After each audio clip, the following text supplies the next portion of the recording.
Magandang tanghali sa inyo guys.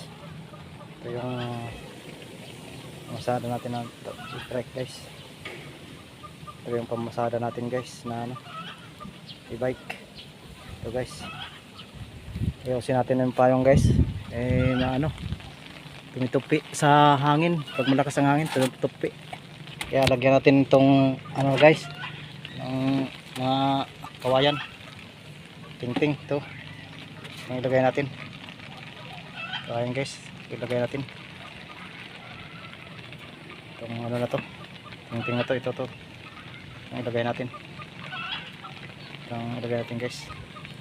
May katulong tayo guys na maglagay ng ano guys, ng tukod sa payong. Ito yung kasama natin guys, maglagay ng ano, payong tukod guys. Ito. Yan guys, kasama natin maglagay ng ano, ng payong para hindi tayo mahirapan. Ano guys, hindi nga ano guys, magandang hapon po sa inyo lahat. Ito po ako guys. Ano ba? Ito ba yung nalagay mo? Simulan ko na. Oo, doblihin mo guys. Simulan ko na ilagay Pwede para pindutin mo yung harap niya. hindi maano,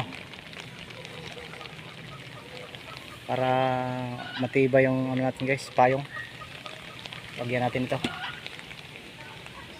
kasi sobrang ano, lambot guys ang payong natin. Dudublihin ba? Dudublihin. Dublihin mo yun, dublihin mo guys. Gawa natin, umpisahan natin guys, umpisahan natin na gawin para pag masada mamaya okay na, pwede na. Okay guys, ang kapaligiran namin dito guys, ito guys, mga malalaking bahay.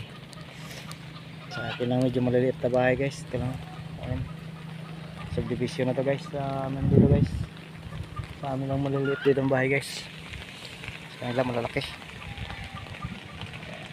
Magandang tanghali po sa inyo lahat dyan. Ganda-ganda ng tanghali po sa inyo lahat. Thank you very much sa update po kayo guys pag matapos na yung ano natin, yung ginawa nating payong, para hindi tayo mahirapan pag humangin. Hindi tayo mahirapan kaganong-ganon kasi yan guys, kaganong-ganon no. Kaya para hindi mahirapan. Okay guys, thank you very much sa inyo guys.